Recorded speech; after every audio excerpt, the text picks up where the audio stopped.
My father gave the company to my golden brother at 60 and expected me to smile. I quit in 24 hours, built my own company.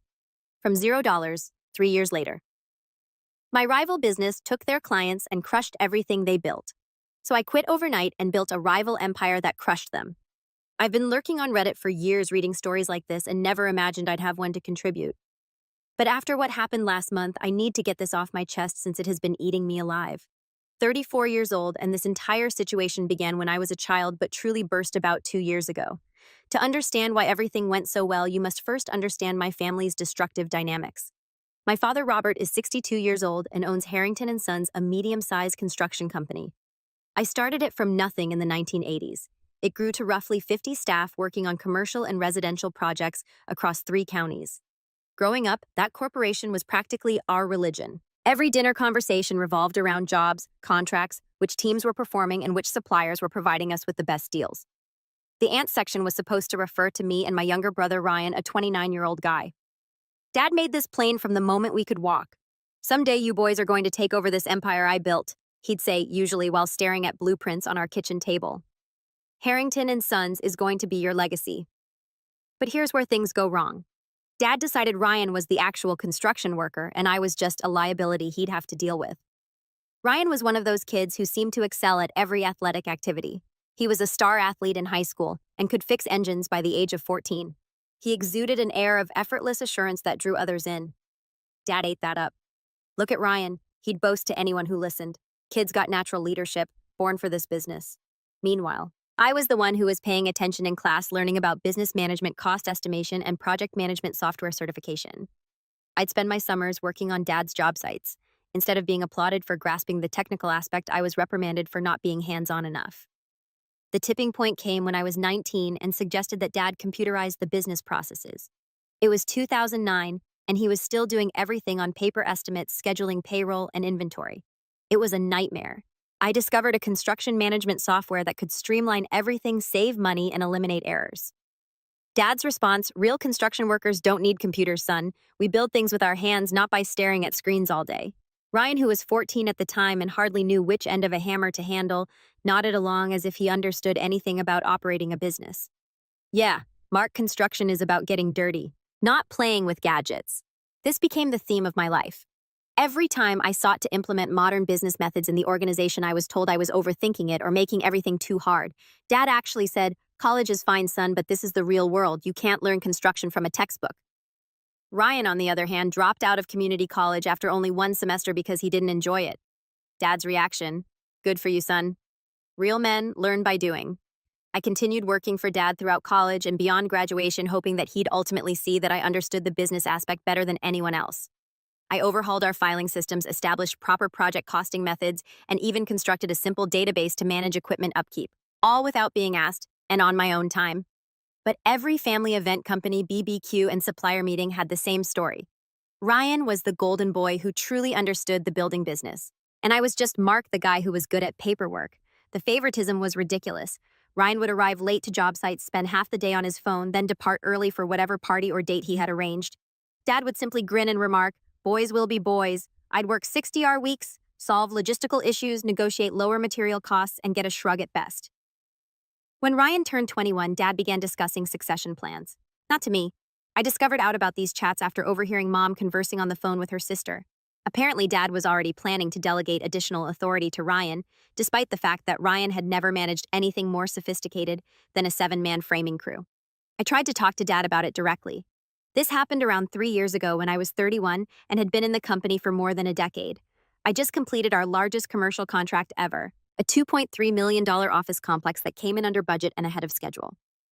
"Dad," I began during a break one day, "I think we should talk about the future of the company. I've got ideas about expansion, maybe getting into some specialty niches. I've been researching." He shut me off. "Mark, you do good work. Don't get me wrong, but running this company takes a different kind of man than you are." I wasn't expecting it. "What do you mean construction is a tough business? You need someone who can command respect from the crews, someone who understands what it means to get his hands dirty. Ryan's got that natural authority. Men follow him." "Dad, I've been working on site since I was 16. I know every aspect of this business better than knowing and leading are different things. Son, Ryan's got what it takes to be the boss. You're more of a support guy. There's nothing wrong with that. Every good leader needs someone to handle the details. That conversation tormented me for several months. Support the guy. After everything I'd done, all the changes I'd made, and all the money I'd saved the company, I was only the support man. But the real kick in the teeth came 2 years ago at Dad's 60th birthday celebration. He'd reserved the back room at this steakhouse, inviting the entire extended family, crucial staff, and some of our most important clients. I assumed it was just a birthday celebration. I was mistaken. About halfway through supper, Dad stood up and tapped his glass. I want to thank everyone for coming tonight. Turning 60 has got me thinking about the future, about legacy, about what kind of company I want to leave behind. My stomach began churning. I could see where this was headed. Harrington & Sons has been my life's work, Dad explained. But a man's got to know when it's time to pass the torch. That's why I'm proud to announce that Ryan Harrington will be taking over as president of Harrington & Sons effective immediately. The audience gave a standing ovation. Ryan sprang up grinning like he'd won the lottery and hugged his father. Mom was shedding happy tears. I just sat there witnessing my entire future be handed to my younger brother in front of 40 people. Ryan gave this statement about carrying on the Harrington legacy and moving the company into the future while maintaining traditional values. It was completely messed. The youngster couldn't tell the difference between gross margin and markup if his life depended on it. But everyone took it in.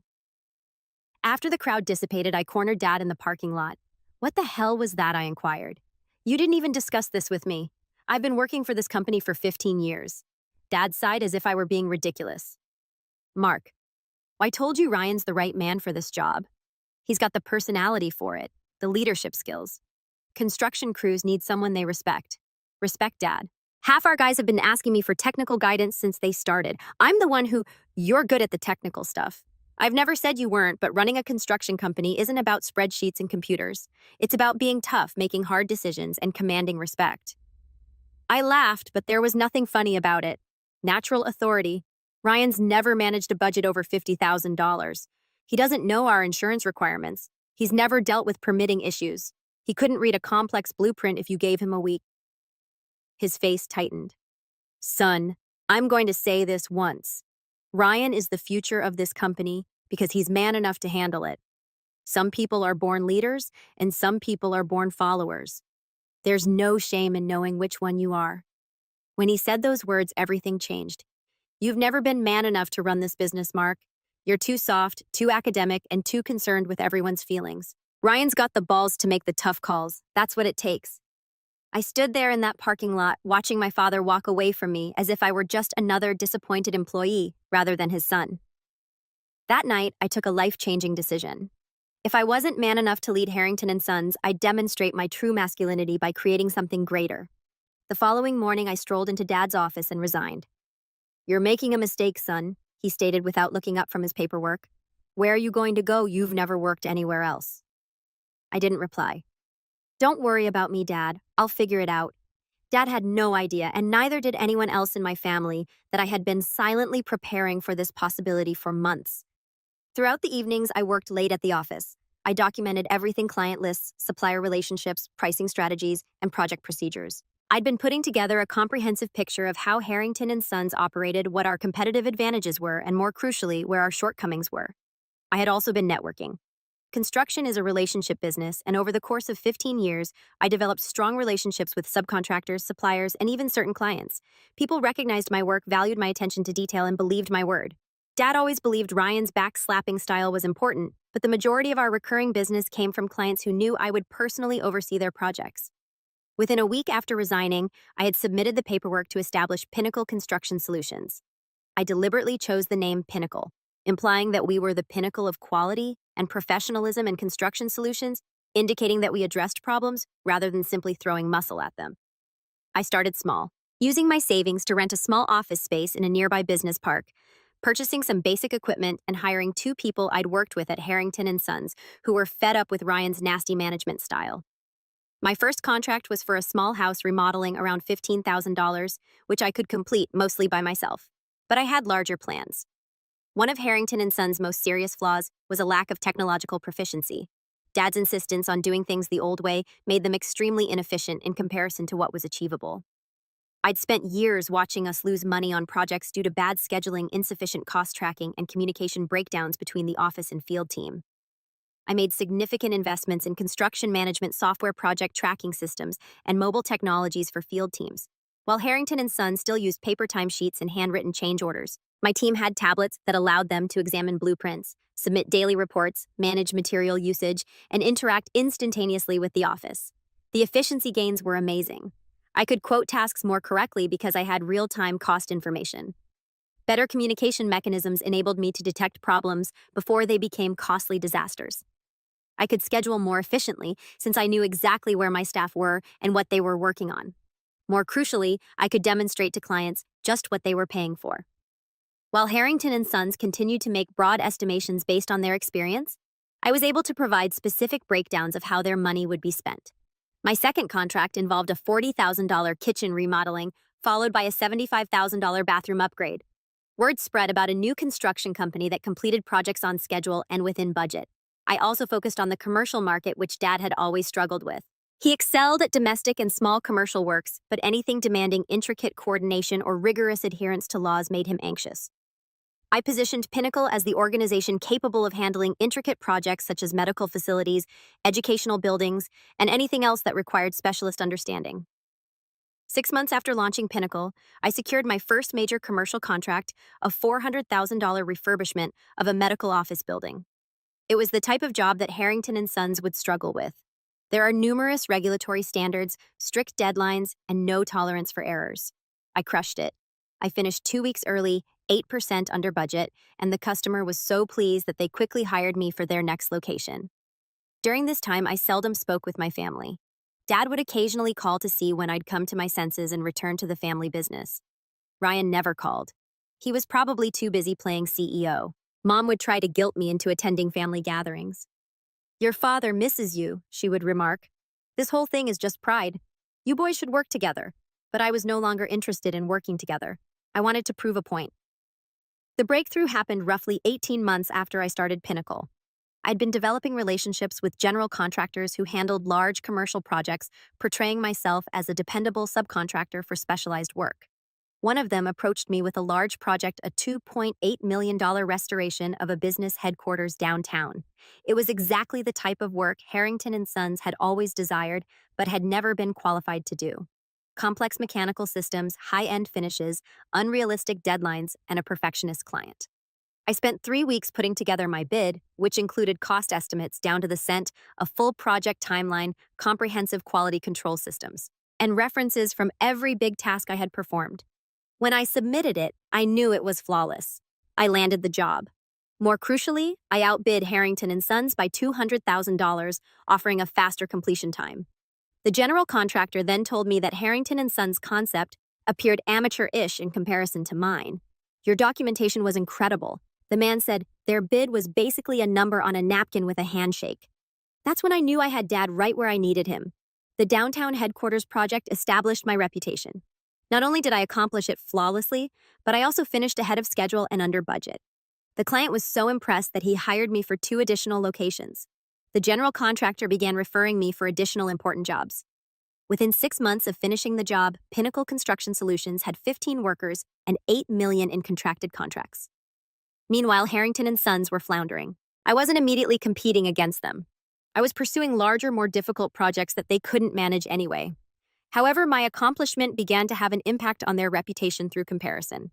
Potential clients would say, "We heard about this new company, Pinnacle Construction Solutions. They did that amazing headquarters renovation downtown. We're thinking of going with them instead." Contractors who used to subcontract with Harrington and Sons began to choose my company for specialized work.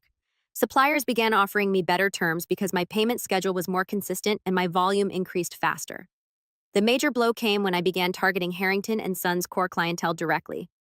I had spent 15 years developing relationships with their customers. I knew exactly what they valued, what bothered them about working for Harrington and Sons, and what they'd pay more for. I created proposals that addressed each of their concerns. Thompson Industries had partnered with Harrington and Sons for 8 years. They completed approximately $300,000 in building maintenance and repair work each year, a steady source of income for Dad. I planned a meeting with their facilities manager, whom I had worked with dozens of times while at Harrington and Sons. "Mark," he remarked when I went into his office, "I heard you started your own company. How's that going?" "Really well," I answered. "Actually, that's why I'm here. I know you've been happy with Harrington and Sons, but I wanted to show you what we could do differently. I presented a thorough facilities management proposal that was unlike anything Harrington and Sons had ever offered. Rather than simply responding to problems as they arise, I proposed a proactive maintenance system that includes predictive scheduling, extensive reporting, and guaranteed response times. More importantly, I promised to perform it for 15% less than what they were paying Harrington and Sons while delivering superior service. "This is impressive," the facilities manager commented, flipping through my presentation. "Harrington and Sons never offered anything like this level of documentation and planning." "We're not Harrington and Sons," I corrected myself. "We're focused on solving problems, not just throwing labor at them." 2 weeks later, Thompson Industries terminated their contract with Harrington and Sons and signed with Pinnacle. That was only the beginning. Over the next 8 months, I diligently pursued every important Harrington and Sons client. I did not compete based just on pricing. I competed on value, offering services that Harrington and Sons were unable or unwilling to deliver. Advanced project management software allows clients to track progress in real time. Detailed cost reporting that revealed exactly how their money was spent. Guaranteed completion deadlines with penalties if we were late. Quality assurance processes that avoided the costly errors that had plagued some of Harrington and Sons' recent projects. One by one, Harrington and Sons' largest clients switched to Pinnacle Construction Solutions. Riverside Manufacturing, which made $500,000 per year, is no longer around. Central Medical Group, which earned $400,000 each year, has closed. Brookstone Property Management, $600,000 per year, gone. Each time a client transferred, I made sure to send Dad a courteous thank you note assuring him that I would take excellent care of our mutual associates. The calls from Mom became more frequent. "Your father is worried about the business," she'd tell you. "Some of his oldest clients have left, and he believes there is someone spreading rumors about the company." I never informed him it was me. I assumed he would figure it out eventually. He did. The confrontation took place on a Tuesday afternoon in March. I was in my workplace, a proper office now 3,000 square feet with a conference room and capacity for 20 staff. When my receptionist called, "Mark, there's a Robert Harrington here to see you. He says he's your father." I grinned. "Send him back." Dad stepped into my office, appearing as if he'd aged 5 years in the 2 years since I left Harrington and Sons. His face was flushed, his hands shook slightly, and he had that expression he used to have when a task went horribly wrong. "You son of a bitch," he yelled before he even got through the door. "Nice to see you too, Dad. Please take a seat." He did not sit down. Instead, he stood in front of my desk, staring around my office as if he couldn't believe what he saw. "Thompson Industries, Riverside Manufacturing, Central Medical." "You've been stealing my clients." "I haven't stolen anyone," I replied without arguing. "I've been offering better service at competitive prices." "Last I checked, that's called business." "Business? This is sabotage. You're trying to destroy everything I built." I took a seat and studied him. "I'm not trying to destroy anything, Dad. I'm just showing the market what real construction management looks like." His expression changed. "Real construction management? Do you think you know something about construction that I don't?" "I do. I know how to leverage technology to improve efficiency, how to provide full information and transparency to clients, and how to regularly deliver projects on time and within budget. And I assume Ryan doesn't know any of that." I smiled. "How is Ryan doing, by the way? I heard Harrington and Sons lost the Riverside manufacturing contract. That's got to hurt." Dad clenched his jaw. "We're fine. Are you?" "Because from what I hear, you've lost about $2 million in annual revenue over the last 8 months, which must be putting some strain on cash flow." The truth was, I knew exactly how Harrington and Sons was doing financially. Construction is a small sector in our area, so word spreads. Dad was struggling to meet payroll, had laid off 6 employees, and was behind on payments to numerous suppliers. "You planned this." Dad continued, his voice softer now. "This whole thing, you plan to destroy my company." "I plan to build a better company," I countered. "If that happens to put pressure on Harrington and Sons, well, that's the free market at work." Dad sank on the chair opposite from my desk. For the first time since walking in, he appeared defeated rather than enraged. "Why?" he inquired. "I gave you a job, taught you the business, treated you like family. Treated me like family." I cracked up. "Dad, you told me I wasn't man enough to run the business. You gave everything to Ryan without even considering what I'd contributed. You made it clear that in your eyes, I'd never be anything more than a support guy. I was trying to be realistic about your strengths and weaknesses." "No," I answered, standing up and strolling around my desk. "You were playing favorites just like you always did. Ryan was the golden boy who could do no wrong, and I was the disappointing son who didn't measure up to your idea of what a man should be." I motioned around my workplace. "Well, this is what your not man enough son built." Pinnacle Construction Solutions did $12 million in revenue last year. We're on track for $18 million this year. We employ 28 people, and every single one of them makes more money than they would at Harrington and Sons. Dad glanced at me as if he was seeing me for the first time. How he inquired. By doing everything you said couldn't be done. By using technology instead of fighting it. By providing clients with transparency instead of asking them to trust us blindly. By treating our employees like professionals instead of treating them like laborers who should be grateful for whatever we give them. I reclined my chair. You know what the funny thing is, Dad? I learned all of this working for you. Every mistake Harrington and Sons made, every inefficiency, every client complaint, I was paying attention. I was learning what not to do. Dad was silent for a while. Then he asked, "What do you want?" "I want you to admit you were wrong. I want you to acknowledge that I was man enough to run the family business and that your precious golden boy Ryan isn't." Mark, how is Ryan doing as president, by the way? Is he commanding all that respect you were so worried about? Dad's lack of response told me everything I needed to know. Let me guess, I added. Half the crew thinks he's an idiot. The other half doesn't respect him because they know he only got the job because he's your son. Suppliers don't trust him to make decisions because he doesn't understand the numbers. Clients are frustrated because he overpromises and underdelivers. It's been an adjustment period, Dad remarked softly. An adjustment period, Dad? It's been 2 years. If Ryan was going to figure it out, he would have by now. I opened my laptop and turned it toward him. Want to see something interesting? This is a financial analysis I had my accountant run comparing Harrington and Sons' performance over the past 2 years versus the 2 years before that. The spreadsheet displayed everything. Revenue fell 35%. Profit margins dropped from 12% to 3%. Client retention rate decreased from 85% to 60%. The average project completion time increased by 20%. These aren't just bad numbers, Dad. They're catastrophic. Ryan isn't just failing to grow the business, he's actively destroying it. Dad gazed at the screen as if it were displaying his death certificate. Meanwhile, I said, opening a different spreadsheet. Pinnacle's numbers look like this. Revenue growth of 400% year over year, profit margins of 18%, client retention rate of 95%, average project completion time 15% faster than industry standard. I'm not just man enough to run a construction business. Dad, I'm better at it than you ever were. That broke him. Dad buried his head in his hands and began crying. I had never seen him cry before, even when his own father died. "I'm sorry," he muttered. "I was wrong about you. I was wrong about everything." I felt a mixture of joy and sadness as I watched him break down. This was what I was looking for. Acknowledgement, vindication, and proof that I had been correct all along. But watching my father cry in my workplace didn't feel as fantastic as I expected. "It's too late for apologies, Dad. The damage has been done." He glanced up at me, tears still in his eyes. "What can I do? How can I fix this?" "You can't. Harrington and Sons is finished. Even if you fired Ryan tomorrow and begged your old clients to come back, they're not going to trust you again. You had your chance to do things right and you chose favoritism over competence." Father wiped his eyes with the back of his hand. "What's going to happen to the company? To Ryan?" "I honestly don't care what happens to Ryan. He made his bed when he went along with your plan to push me out. As for the company, I imagine you'll have to sell whatever assets you can and pay off your debts. If you're lucky, you might avoid personal bankruptcy. And then I'm 62 years old, Mark, and this is all I know." I briefly contemplated hiring him. Despite being a lousy businessman, he was nevertheless a decent construction supervisor. But then I remembered all the years I'd been told I wasn't man enough. All the adulation bestowed on Ryan while my accomplishments were ignored. All the hurt and fury that had brought me here. "I guess you'll figure it out. I told you. You're a smart guy. You'll adapt." Dad rose up slowly as if everything hurt. "I guess I deserve this." "You do," I replied.